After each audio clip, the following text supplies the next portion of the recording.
All right, welcome back. Game number 2 coming at you here. We got SFTe-sports versus OG. I'm Bricky CBK, joined by Z-Rock.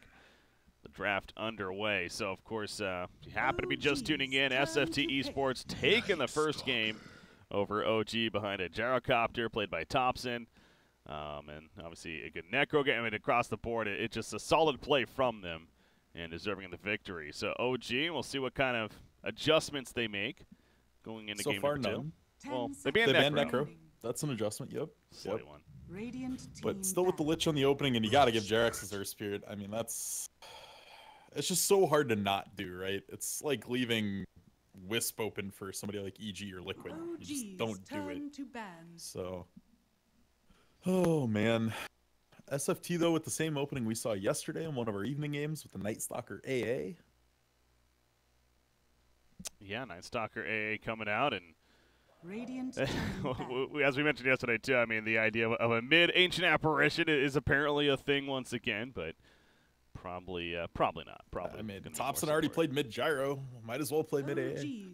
You know, a hero that actually Thompson does like to play, because I happen to be watching this team with all these open qualifiers, as I mentioned, Invoker is a very comfortable hero for him, and the interesting thing with him is he likes to build at Quas Wex. He goes QW pretty much every game I've seen him play the hero. This would be a very rough game to go Quas Wex Invoker. Like, you're going to be so light on damage with those as your supports, and struggle to do enough early game, I think. At least from the opening we see here. Quas Wex Invoker also just lacks the damage if he gets roamed on. He's a lot better being the one doing the roaming. And with Jerax in a game, that just sounds awful. Yeah. Like, he's going to be sitting on your lane. He's going to be watching you with wards. But I want to see a backup plan out of OG. I want to see something a little bit more. I want to see more involvement out of No Tail. I don't think he does well as the hard farming one role, like the AMs and the Phantom Lancers, things like that. I like to see him on things like Sven, Necro, which is banned, Veno, which is also banned. Just a lot of these skirmishy type carries he seems to do a lot better on. Even Lifestealer would be better.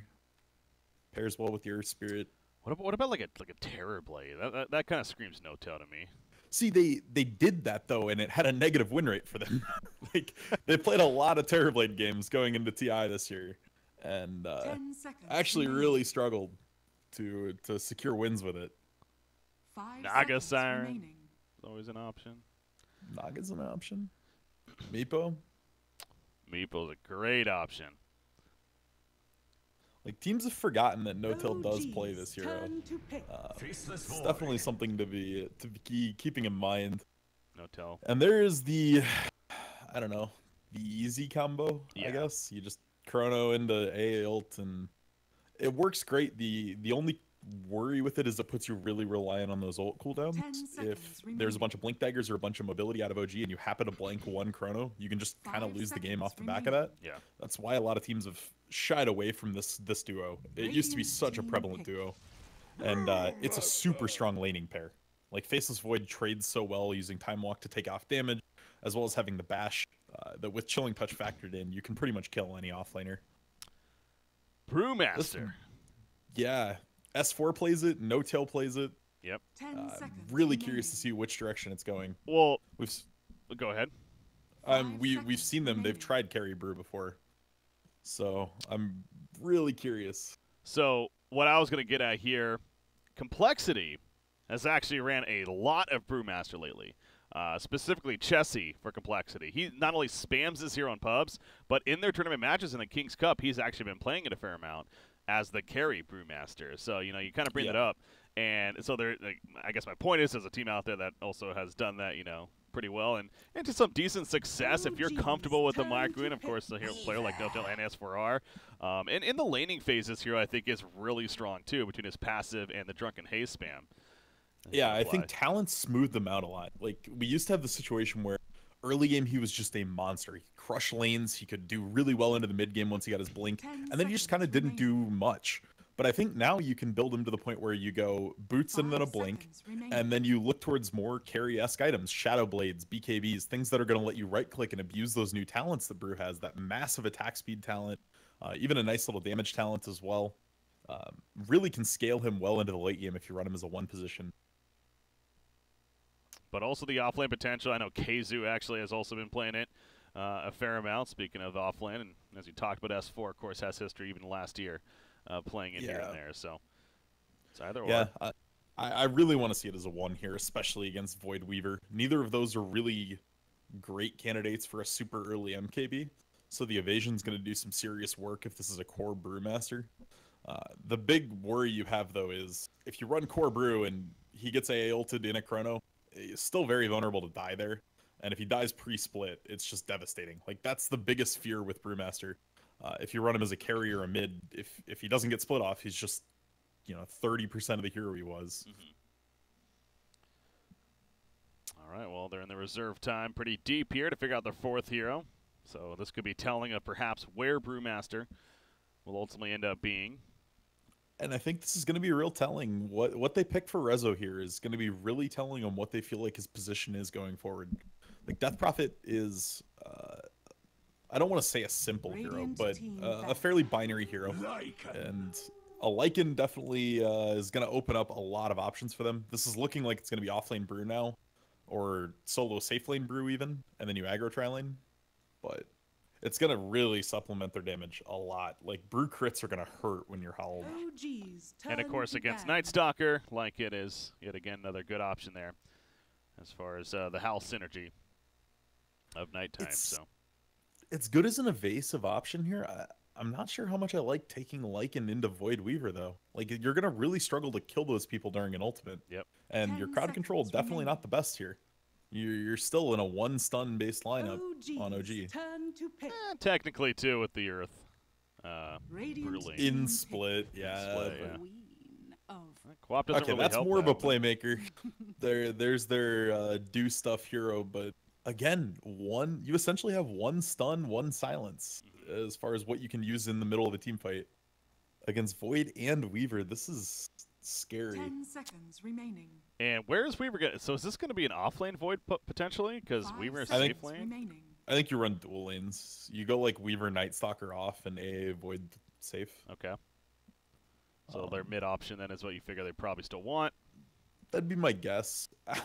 If you win the Sentry War, mid Weaver actually does work against Queen of Pain. If you can disjoin all the Shadow Strikes with Shikuchi and just play into the Queen of Pain and really aggressive, it can do a ton of work. The only concern then is you have to rush out a bunch of HP, or you just die at 6. Like, she just scream ults you and you die. But we'll have to see. That'd be a little brave. I haven't seen that in a while. They also could run offlane Void here, and if you run Weaver as your safe lane with Chilling Touch, it's a lot of damage. Like, you hit level 2, you Chilling Touch, and you just double hit with the Chilling Touch right away on Weaver. Gyrocopter is still on the board. They want to go it would fit the lineup very well. It makes you very weak to Ghost Scepters, but there's not a lot of Ghost Scepter on this OG side. You got to face this Void Diffusal candidate, though, as well as Weaver even, so I don't even know if that would be that good. Yeah, I don't mind it. I think something like a Puck might be a little safer, but it is banned. Yeah, that was their final ban. Invoker is still there. The idea of the Thompson Invoker, if they wanted to ultimately go that route, more comfort factor. Yeah, could work. There it is. So again, I have not seen him go X-Sword yet. So to be fair, Quaswex Invoker does just destroy Brewmaster at pretty much every stage of the game until he gets BKB. Brew has a very, very low mana pool, so the EMP is going to basically stop the ult from even going off. So if you Tornado EMP S4, he becomes a walking potato. Let's just love that description. A walking potato that Brewmaster will be. I mean, the passive is still there, but yes, he wants to be able to activate Primal Split, of course. Bumbling, fumbling potato. So again, Quaswex, Thompson.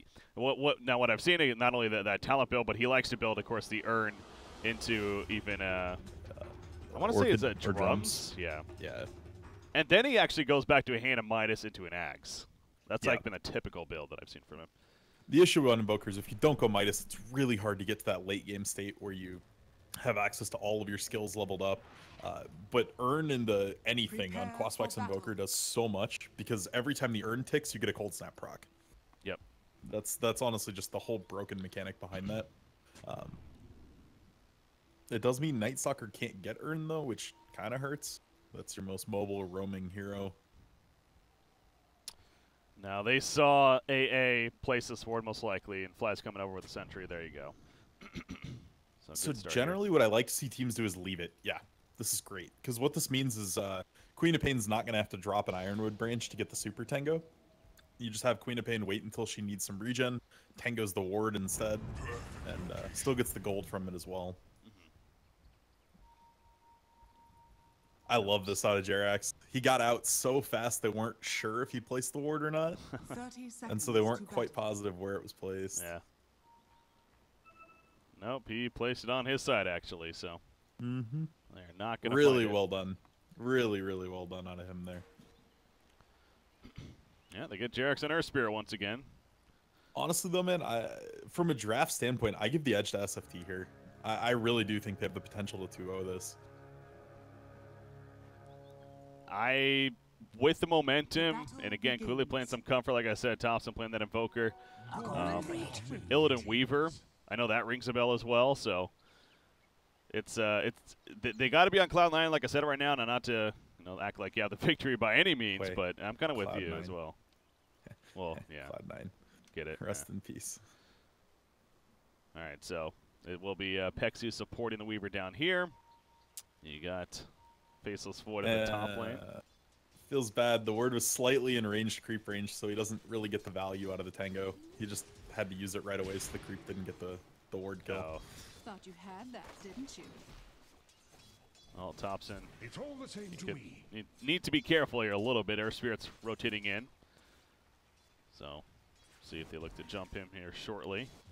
He's going to be an exceptionally hard gank, though, going Ghostwax. It's a level 1 potential to do a lot of damage to him, but Ghostwalk could be online as early as level 2.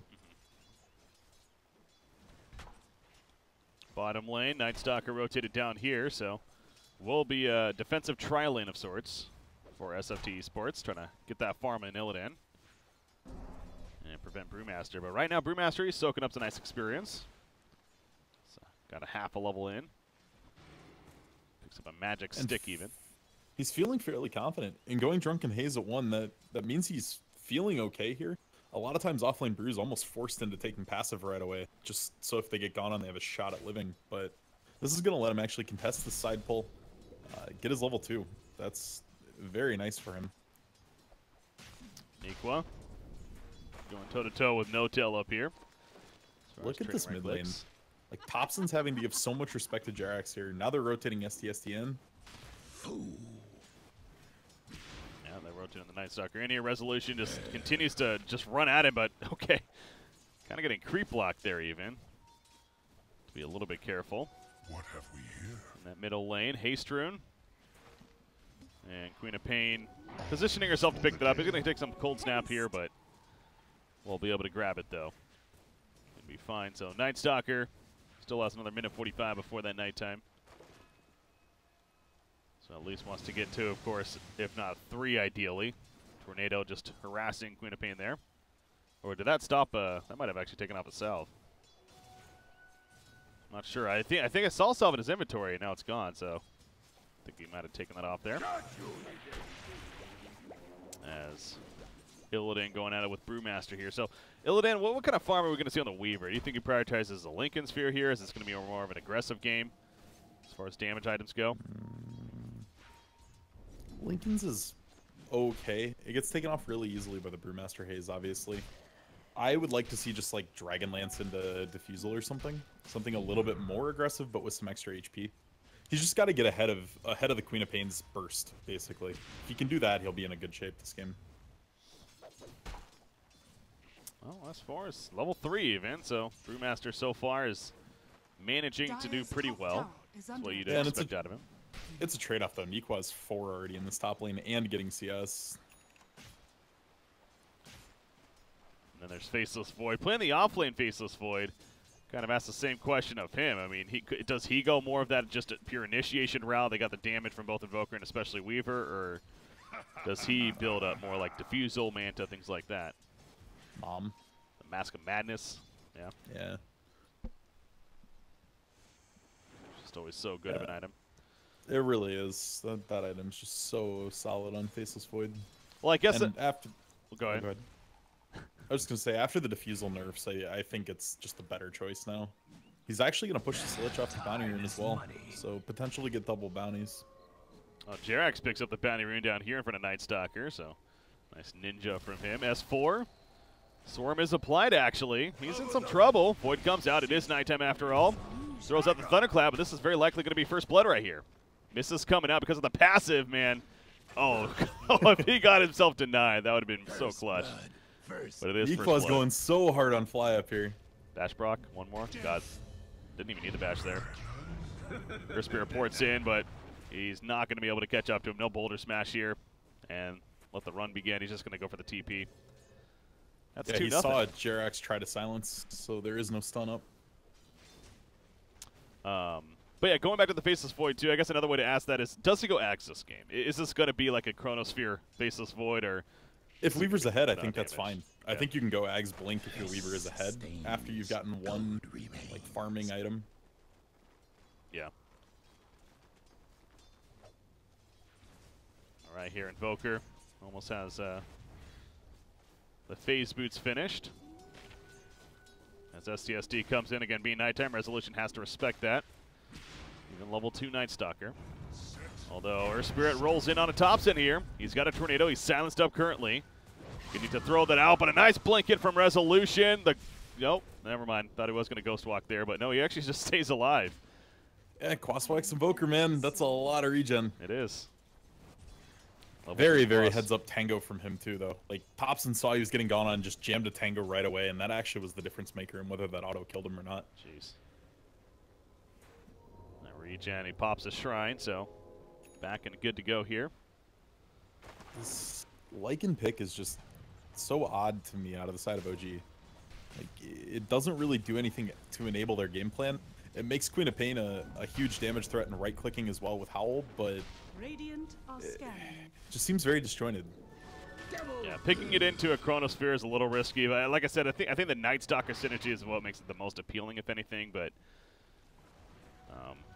we'll see if it pays off in the end. I mean, still plenty of game left. He does have the best farm as far as CS goes right now in the game. He's having a very good time up here. And top lane, Faceless Void. Can he get the time walk off? He cannot. Good lockdown from Jerax. And Nikwa just living life on the edge. Eventually bites him in the ass. Resolution, though, they're able to run him down. That's a double damage on Night Stalker. Got to be a big reason for that kill.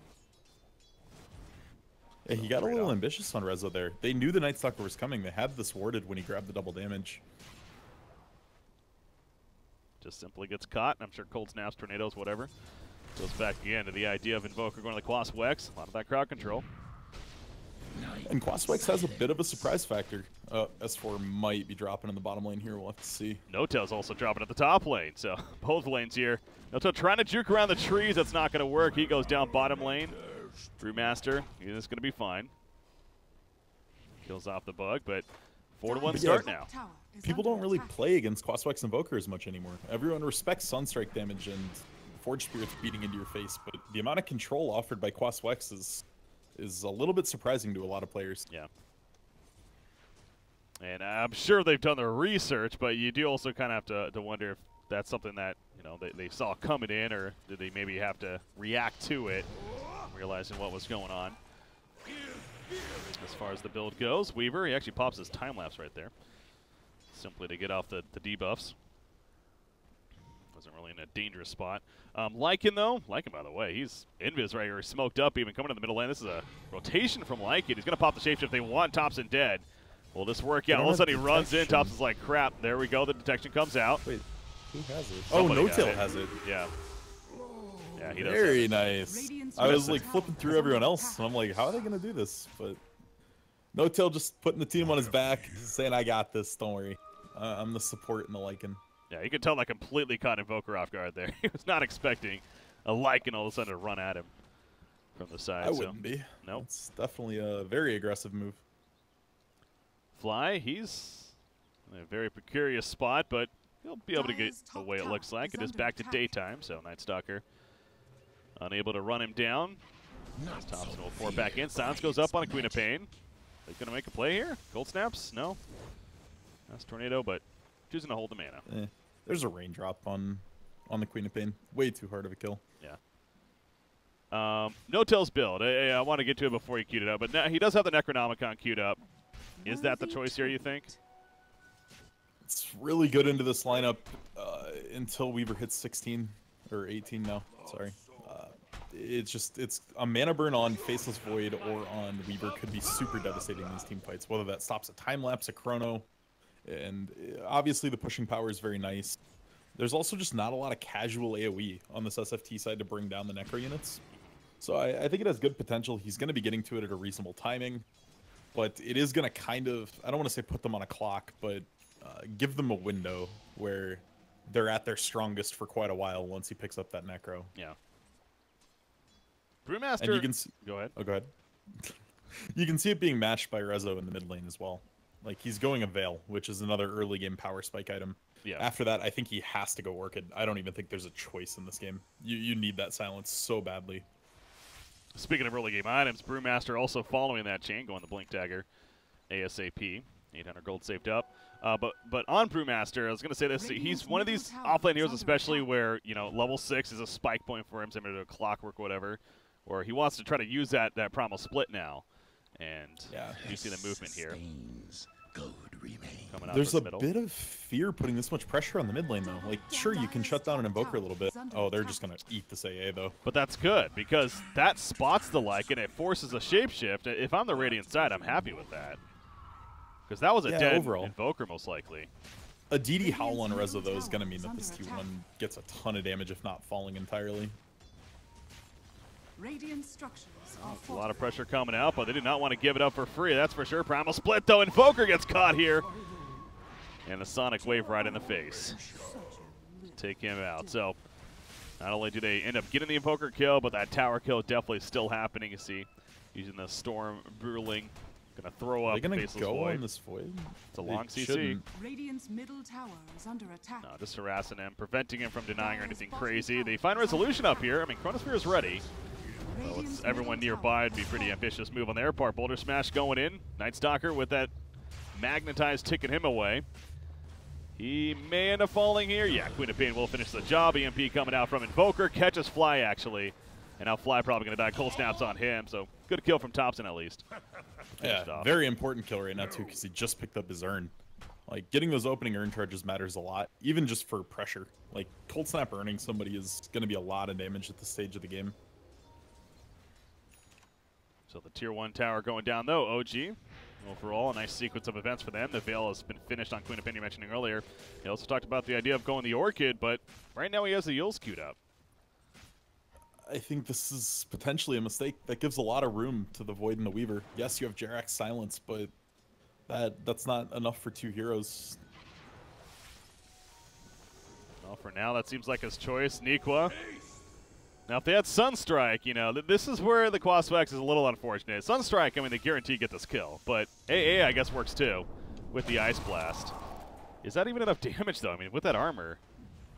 Okay, yeah, it is. He does do more than enough. Meanwhile, down here, they run down S4. STST credit for the kill. Thompson there assisting. Very, very ambitious out of OG there. The Tornado from the Invoker purged off the haste, so all of a sudden S4 was a sitting duck. Oh. Yeah, that rune that makes you think you're unkillable sometimes. Not so much. Top tower is under attack.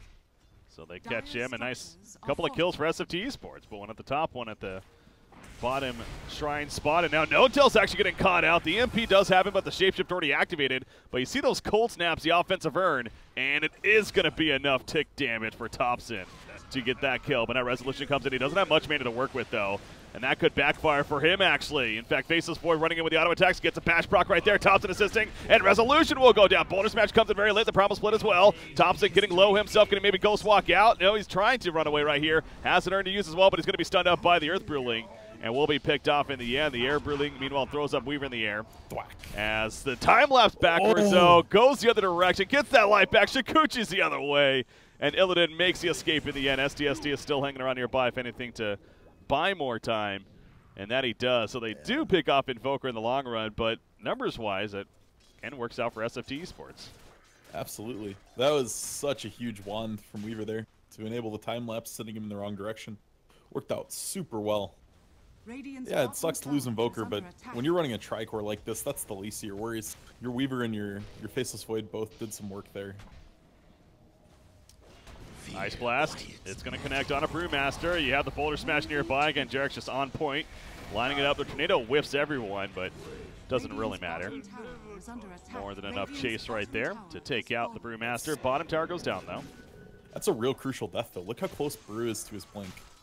Like, dying there is super painful. Yep. 1950 now, gold saved Dire's up, so top tower is under he's attack. 300 more.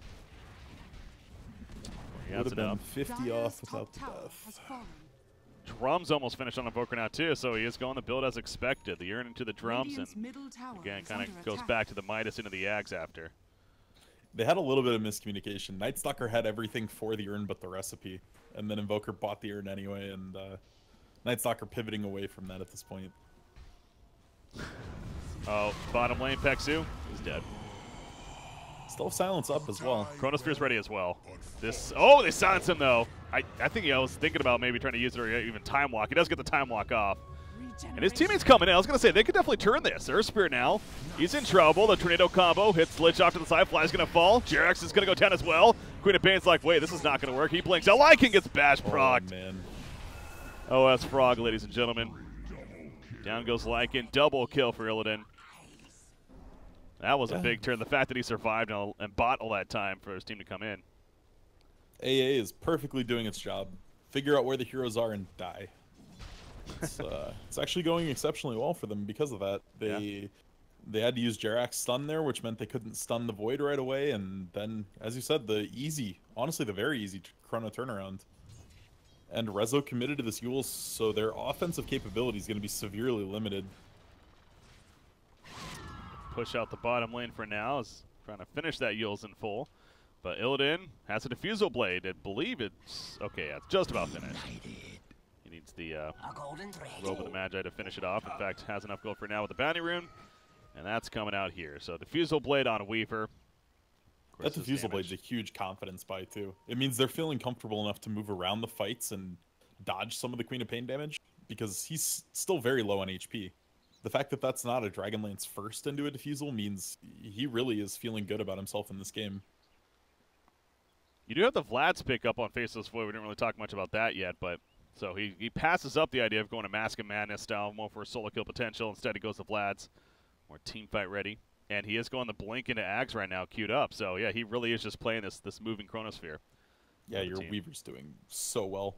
303, almost 100 CS, leading the charts. You absolutely are fine going this as Void with him having this kind of start.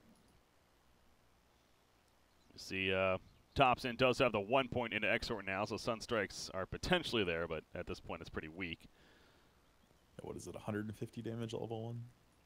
Not much. So we'll see that start to actually come into more play, though, as the game picks up. Gets those levels added on. Yeah. Nightstalker resumes, or reconnects even. Yeah, we should be good to resume. So the game plan for OG here, it's God, he still doesn't even have his Necronomicon. And that's been queued up forever, it feels like. But a couple of deaths have slowed down No-Tell's journey. He's 2-3-3 in this game. 5th overall. I mean, Necro 1 should have been coming on around 13-ish minutes. Now being pushed back to the 17-minute or so mark. And every minute you don't have that Necro actually hurts a lot, because that's more time for the Weaver and the Void to get items that are going to help mitigate it. And yeah, it's a fairly dire situation for this OG roster right now. See what you did there. To be fair, it can all be turned around by 1, 2, 3-man Jerax stun into a Chain Frost into a Sonic Wave. The burst is still there right now, but that window is going to close. As Void gets more items, the initiation is going to be a lot cleaner from the side of SFT, and OG's going to have less and less time to react to it. Double damage. Blink on Brewmaster. Of course, an item that they want to try to take advantage of now. Queen of Pain does have the Yule's finish. It's being delivered currently. And OG's setting up as if they want to fight down here. But so you mentioned, I mean, they have some bursts themselves, but this is also a pretty good team fight squad here on the Radiant side. So does OG really want to be manning up, taking a fight here is my question. They kind of have to. Their lineup doesn't stall well. Like in the ultra late game, they definitely lose this.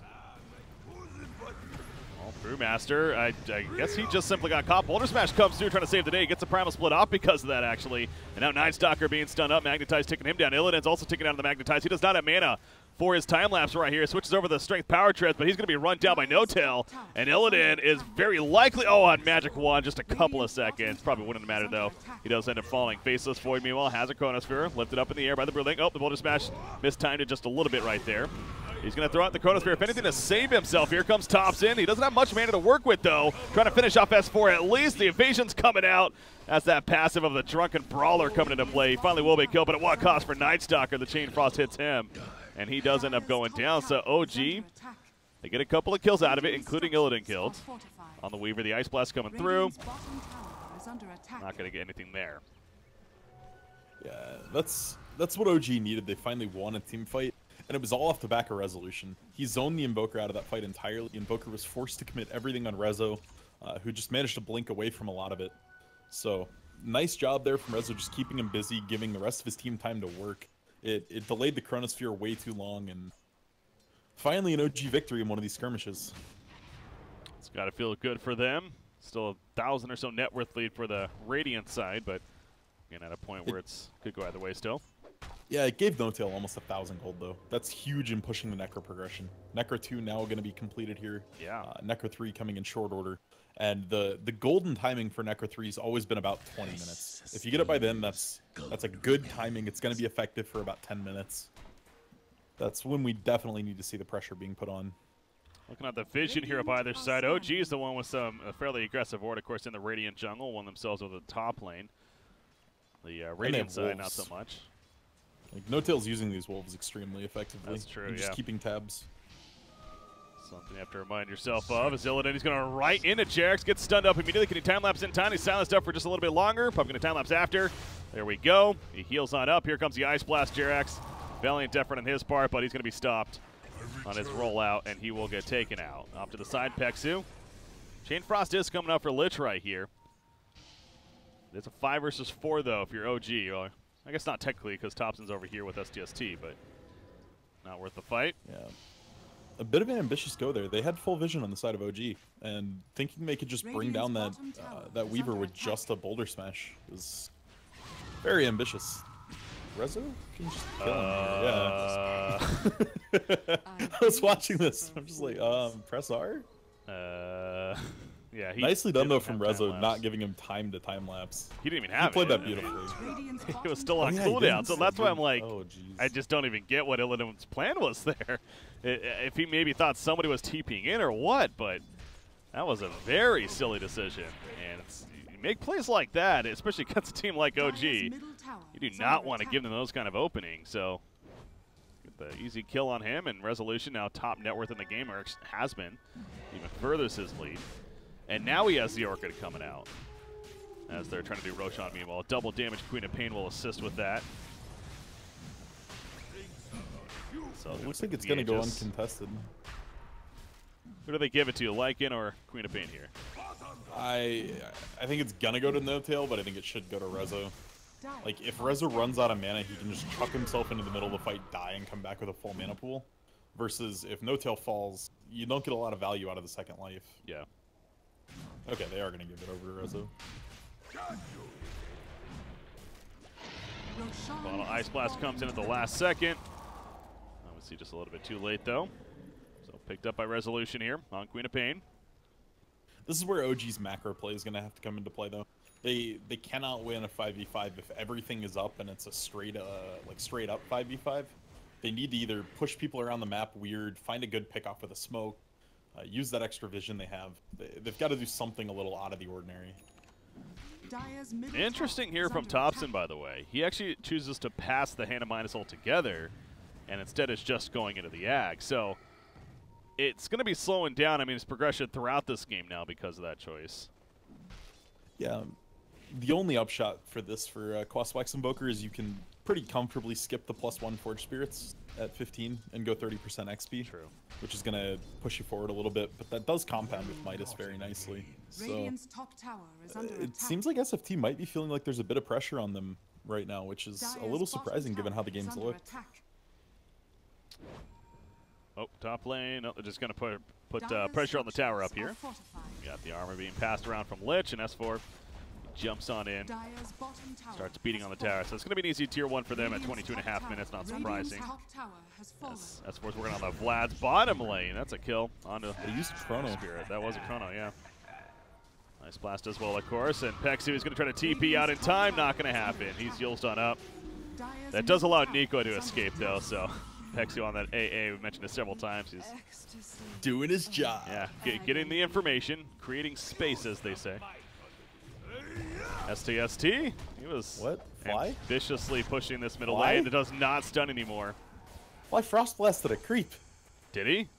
Yeah. Oh. Like, not even a misclick creep. Like, intentionally Frost blasted the creep wave. Well, perhaps, I mean, it does still hit if he's in range, so. No. Like, it was not even close. It wasn't even close enough to do that. That was just bizarre. I didn't notice and that. It lost him the kill. Committed Chain Frost, which no longer has a mini stun, so it didn't stop the TP. Well, gets out. Weaver, can he get out of this? This is pretty dangerous for him. Magnuson's coming out of the Sonic Wave. It's just a little bit too late. But, oh, he gets a time lapse off, and now Resolution committed for this kill. And it's going to be at a cost for his life right here. He did have the Aegis, so just really using that in the end. Chronosphere is not ready to go for Niqua. They get a bash proc off the bat. The cold snap's coming out with the offensive raid. You see that damage, a deafening blast in the face gets him taken out. The primal split, though, from Brewmaster. You look at Thompson going back to the base, pops the Shrine as No-Tail was running in right there. Still 35 seconds on that Chronosphere from Niqua as Flatus get picked up in the back lines. The Brewlings going to come back together in about 5 seconds for S4, but retreat mode for OG right now. Illidan, okay, he likes to live life on the edge, man. He's going in, not much life to work with, but he is going to be fine here. But they run up to Lycan. They do catch him. The cold snap Zerm once again, and it will be a kill in the end. That massive slow kicking in. This is not the OG lineup I'm used to seeing. This is looking very clunky. Very clunky. It's a new season, to be fair, and they're in their opening series with a new player on the team, but yeah, SFTe-sports taking advantage of anything. And feeling comfortable, already up 1-0, and continue to look good here in Game 2. They were so close to killing that Weaver, but the Sonic Wave from Resolution goes wide, and as soon as that Weaver got the time lapse off, that fight is over. Radiant's bottom tower is under attack. Yeah, completely turned it. Again, the Resolution committing himself forward and ends up not happening. So that Orchid is going to be a huge pickup, and he actually just about has it here. There we go, in fact. He buys it all and going to be delivered. So that's going to be a key item for him. You have your Orchid, you have your Necro 3. What's your play? I mean, this is as good as you get, really. Well, you got a BKB now in Illidan here, playing the Weaver. So he's going to become that much more difficult to kill. Granted, again, though, with the Orchid, you get that on him first, and you still got plenty of physical damage, especially from Lycan and Brewmaster. BKB the Orchid off, though. Oh, yeah, I guess so. Like, he's almost unkillable now. He's, the physical damage still feels fairly relevant on OG's side. Again, Brewmaster, you can't underestimate him. It does if you had stuns to stack, but with only Jerax's stun, that's not a lot of time to bring the Weaver down. Yeah, if you have everyone on top of the Weaver already and he gets stunned, sure, you can just kill him in 2 seconds or less, but if anyone has to move towards him after the Boulder Smash, he's getting out. Faceless Void. Can they capitalize here? There's that Orchid. Jeez. Yes, they can. You have to. You just have to. I mean, it secures the kill, that's for sure. Radiant's middle tower. They take him out. Sonic Wave for Queen of Phoenix. Trade for No-Tail down. No-Tail is going to go down in the middle lane. They do find him, but now Thompson, he gets away before throughout the tornado. Ghost walks away. Illidan in the face. Has a time lapse. He's going to have to pop it right here. The BKB. He just Shikuchi's away. He's going to be fine. EMP's thrown down. Thompson, they're still chasing her Spirit. Cold Feet is going to end up rocking. No, he gets it off at least, but it doesn't really matter in the long run. He still falls. Fly. Voids up in 1 second. There you go. Connects.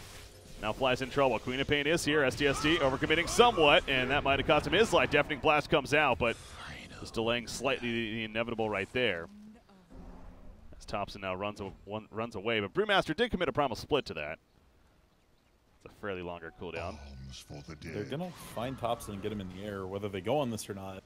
No. I can't imagine they have the damage. Yeah. Little too risky. Obviously, he kept the Earth Brewling back, and that's the one it goes to, so just harassing. As now BKB queued up for the Brewmaster, as well as Queen of Pain. That's going to be a popular item, something tells me, as it usually is. I wouldn't be surprised if Lycan goes for one of his own as well here. In fact, what does Lycan get next? He's had the Necro 3 now for a little bit. He's died a couple of times, though, so again, the progression still hurting. I mean, hell, he's behind Brewmaster even at this point. Yeah, he's in a rough spot. I mean, BKB's not even that good in this game. But if you don't go BKB, Night Stalker just crippling fears you and you feel bad about life. I don't even know, man. Echo Saber, Shadow Blade. If they were in an okay spot, I'd say like BKB Abyssal would be really strong. It gives them another form of CC. It gives him an easy way to stick to a target. But at this stage of the game, I feel like it's going to be too slow. You got Faceless Void, his own BKB. There you go. It is actually finished as well, so the full 10 seconds coming out. SFT will throw out another pause here. So, okay, we did get confirmation that the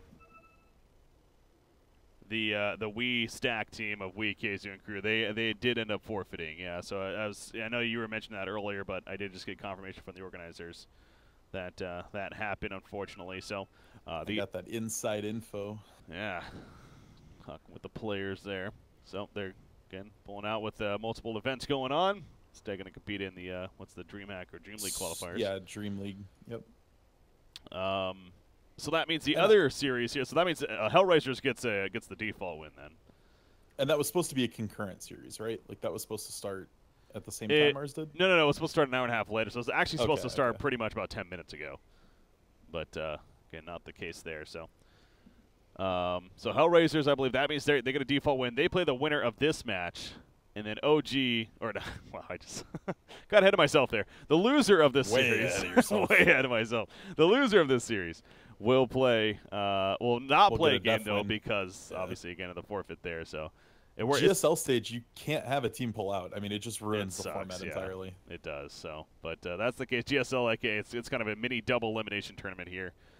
4 teams in each. Again, the top 2. The other series, or the other group, by the way, it's Team Secret. I believe they did win their series over what was a team called 10 Rounds. That was Bone 7 in squad, coming from the open qualifier. So they moved on to losers there over there. But Team Secret defeats them, and then Mouse Sports versus Team Kingwin is actually should be happening right now, or getting started here very shortly over in Group A. Like, it's really depressing, but with WeStack not even playing in this, it turns this series into one that almost doesn't matter. Because assuming SFT closes this out, they go on to play Hellraisers, and then the loser plays OG.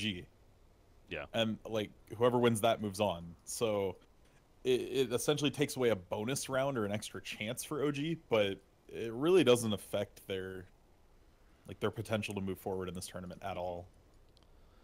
Yeah, it's never a fun situation, but understandable from their perspective as well. So it is. I'm wondering if, like, now that we're seeing this actually happen, which I believe is the intended result from Valve, where teams have to pick and choose, I'm wondering if they're not going to step in and offer some sort of repercussions if a team commits to a tournament. Yeah. Like, I think the next step is Valve needs to have a portal where if you want to direct invite a team to a tourney, it goes through this official Valve site.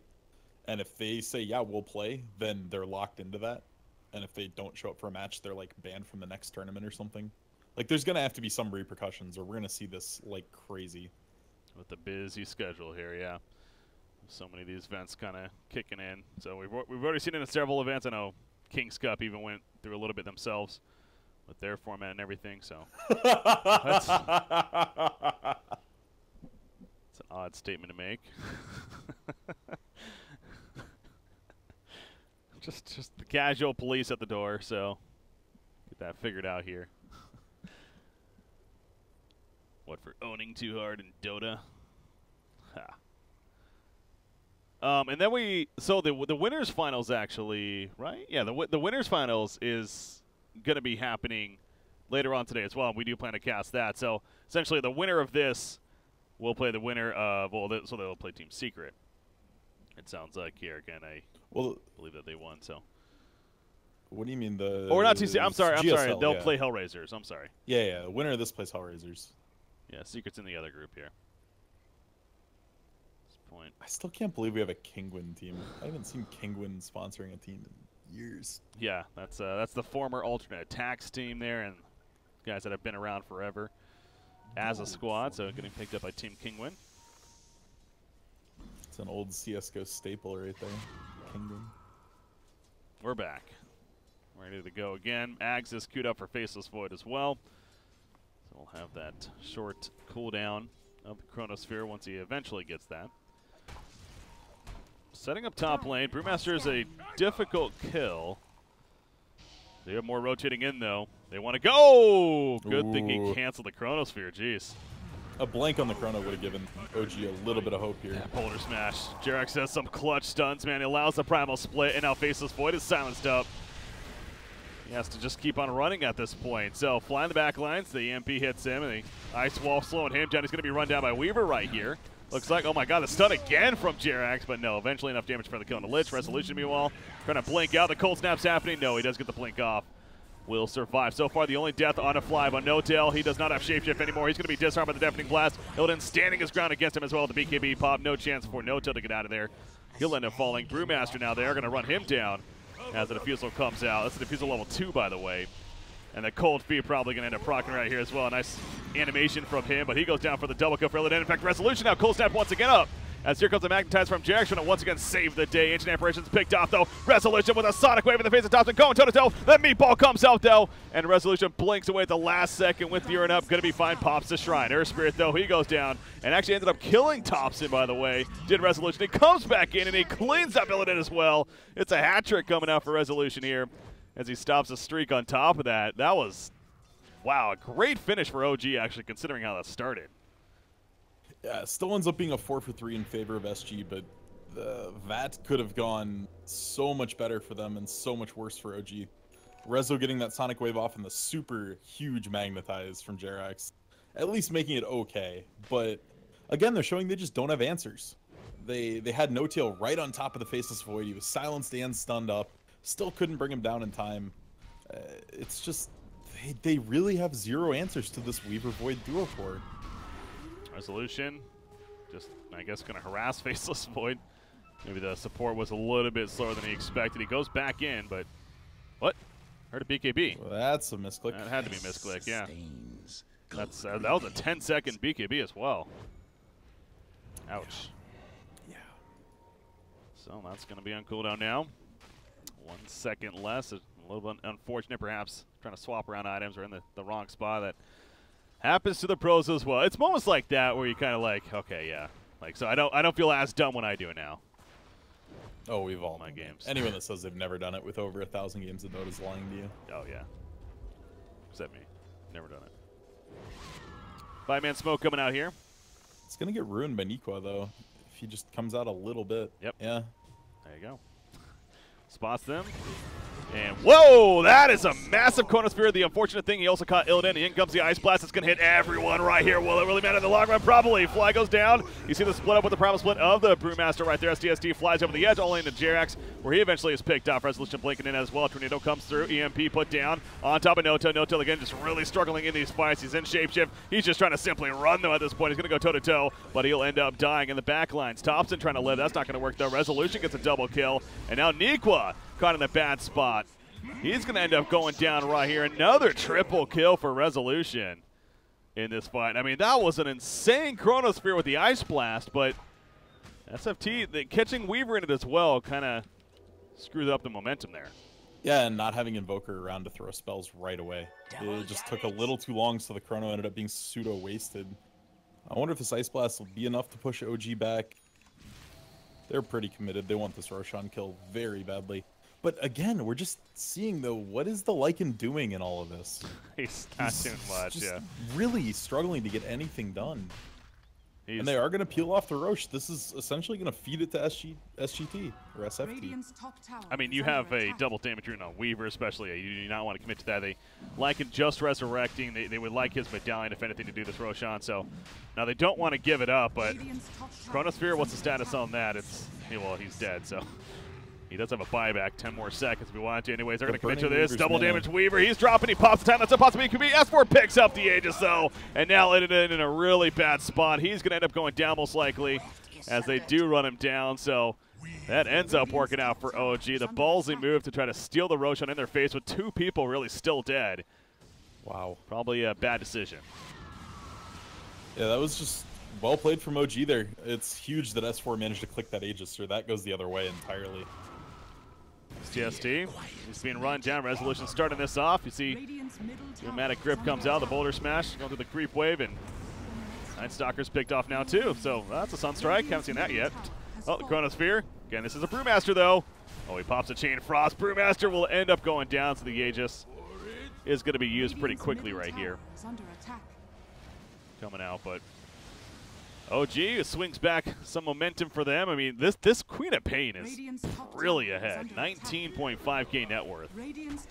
All of these kills. I mean, when you're behind in gold and you end up getting 6 kills yourself, it's just so much gold.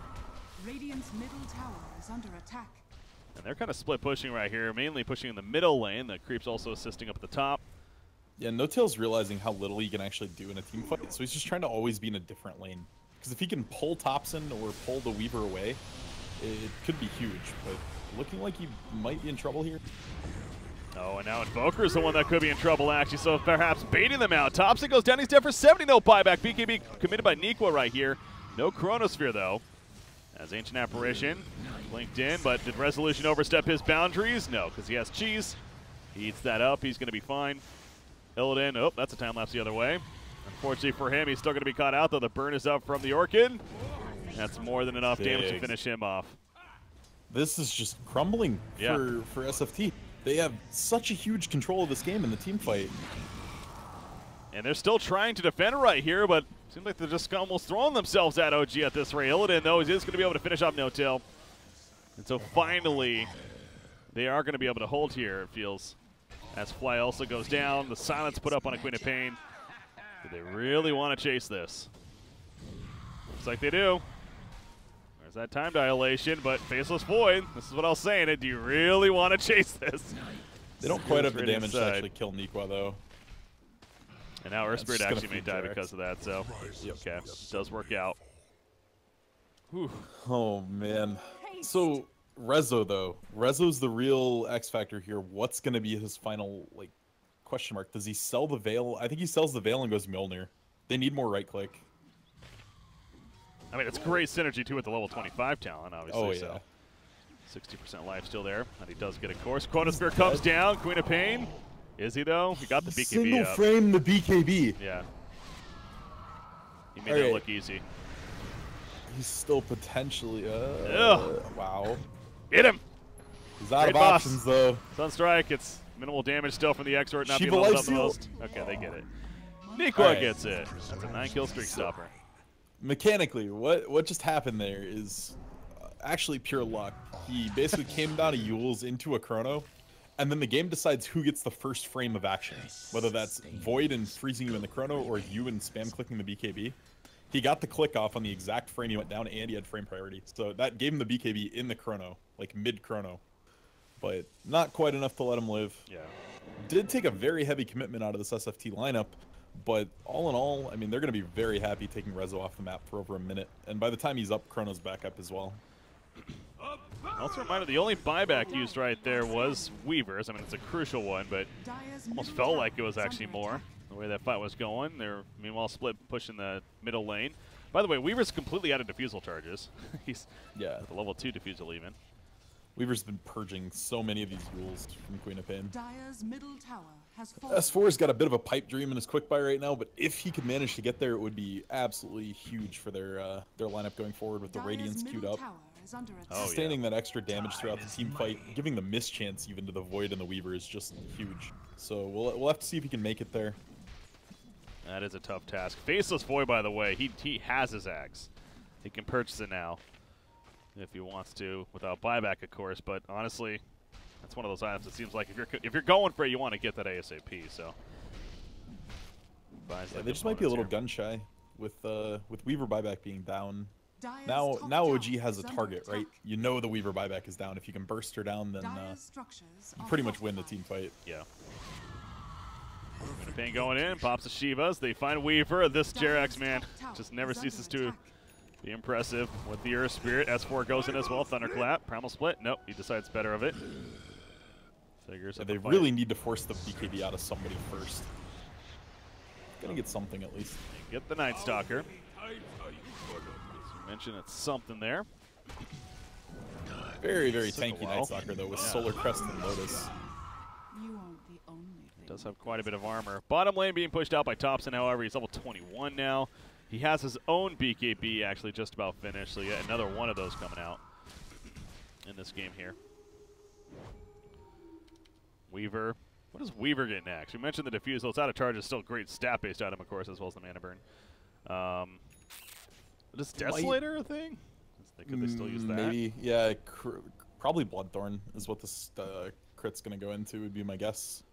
But I would have said Manta would have been really nice into the Diffusal. Or into the Orchid of Queen of Pain. But opting instead for more damage, gonna really be doing a lot.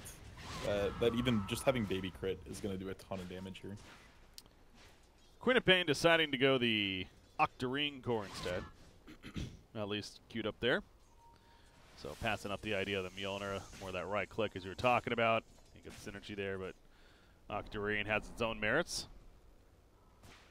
Makes him a little more beefy, if anything, which it seems like that's kind of the theme he's gone for, the Yules initially, and the BKB and the Shiva, so he's going to be a very difficult hero to kill.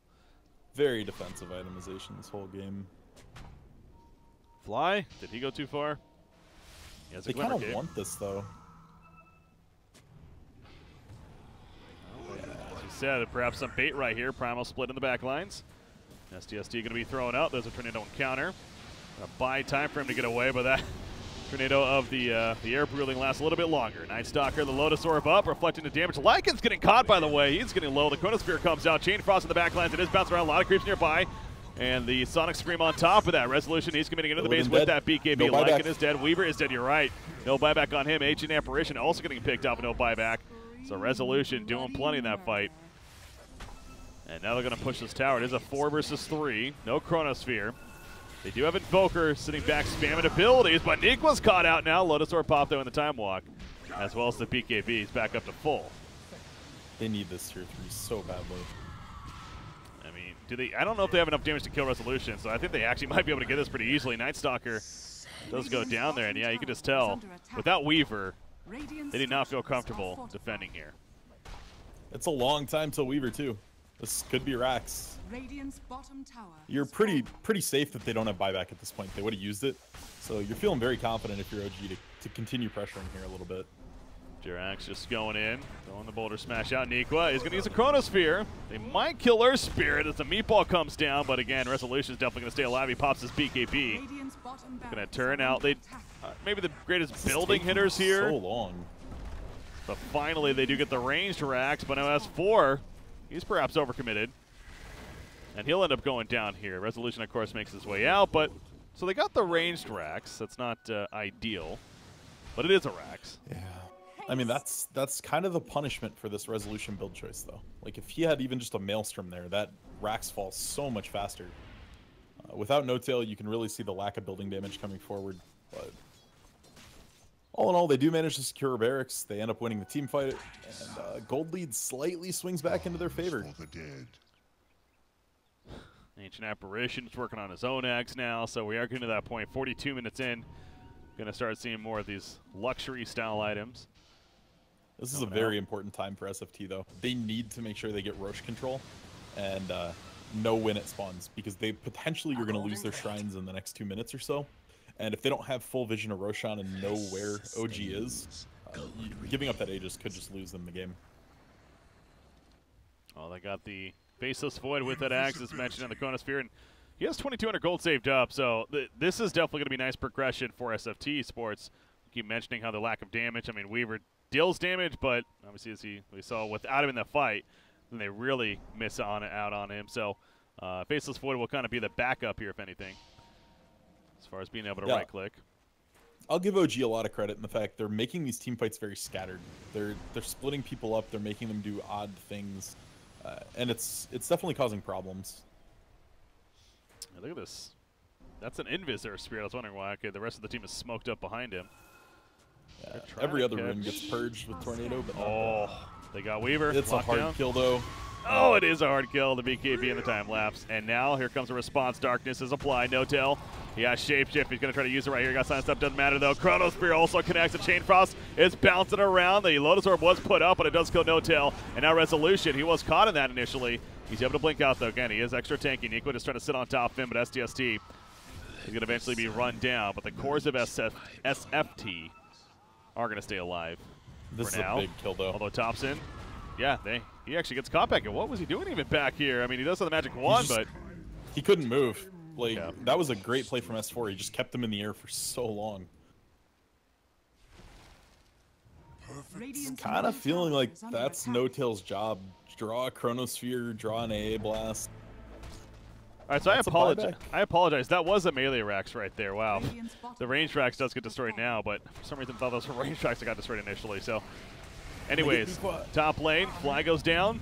Nico does get picked off. Resolution, we are starting to see that life dip a little bit as Weaver sitting on top of him. But he's going to have so much lifesteal, though, if he wants to turn on this. Hey, he gets pushed away by the Boulder Smash. And he'll be fine, too. So, yeah, the hold of SFTe-sports, it does seem like it's becoming more and more of a difficult task here for them. Yeah. And here come the shrines now being destroyed. Radiant's bottom shrine has fallen. Bottom shrine going down. Octarine Core obviously finished on Queen of Pain with the Bloodthorn here. Now even coming out. Now that, yeah, she's just been dominating the net worth charts, man. But she's just, yeah, Queen of Pain is so massive right now. And honestly, they got both shrines right now, right as Roshan spawns. They do not take the time to D-ward, though. So this is something that SFT is going to be aware of. I don't think they can react in time, though. No. Maybe Ice Blast as well, but it's actually not even off cooldown. And there's no way they defend this. They're kind of sneaking over. Yeah, it's not going to happen, though. Dust comes out even. They saw that they were smoked up. They got exposed, but it is going to be too late, and that's Cheese on Lycan, Queen of Pain. She gets the Aegis, actually going to replace her power treads for the time being. So yeah, with the Bloodthorn pickup now, she does some actual building damage, too. She will be a little bit slower, but obviously has that mobility of the blink. Feeling comfortable, especially with the Octarine Core and the 12% cooldown reduction talent. The blink's technically less than a 4-second cooldown at this point. So technically correct's the best kind of correct. Yes, it is. 3.96 seconds there. Bloodthorn for Weaver is almost finished as well, and that'll give him, of course, the Octarine presence as he does pick up right there. So he'll have his own silence up now. And I'll burst down some targets. It's just awkward. So much of the SFT lineup depends right now on Weaver not getting caught and forced to BKB early. Like, the BKB needs to be used to hit people, not run away. And Invoker being around to Alacrity, either the Weaver or the Faceless Void. Void didn't build any real damage right now, so Alacrity in the Chrono is about the only way they're bringing somebody down with the Void.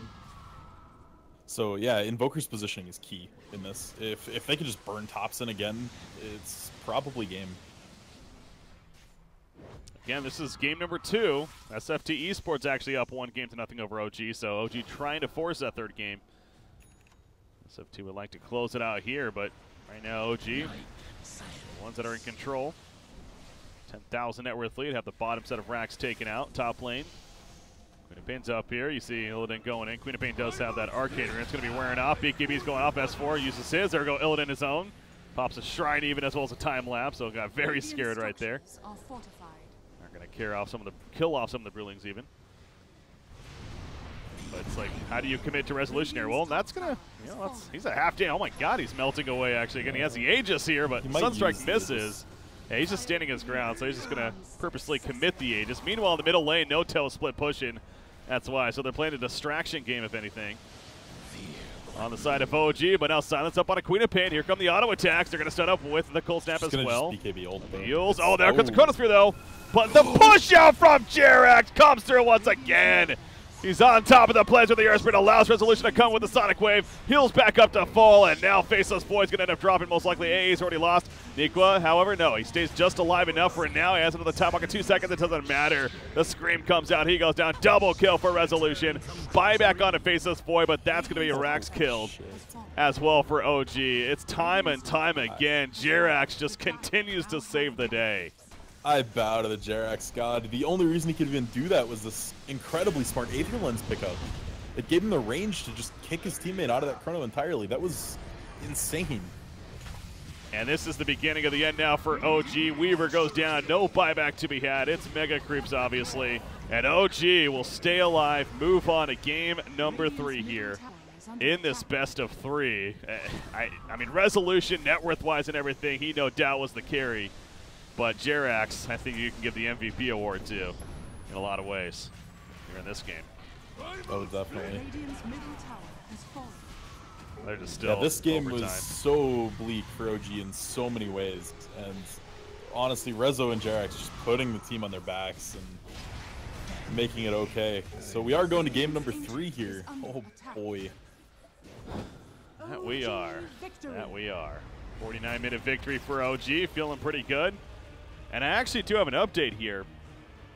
So we mentioned the other series, the Weehaw stack, they forfeited, and we thought it was just going to be a forfeit win for Hellraisers. They actually found a replacement team, and it turns out to be Team Tuho. My boys, Team Tuho, and Sania, Mika, and crew. So part of me is a little excited now that that happened. So we'll obviously keep an eye on that again. So the loser and the winners, obviously they'll still have matches here, and it continues things on. So props to Team Tuho for stepping in. 65,000 damage on Rezo. Oh my god, that is a lot of damage. Yeah, that's a lot of freaking damage. See the building damage there as well. Obviously, No Tail. That's where he was really useful, if anything, was especially at the end of the split pushing, helping to secure it.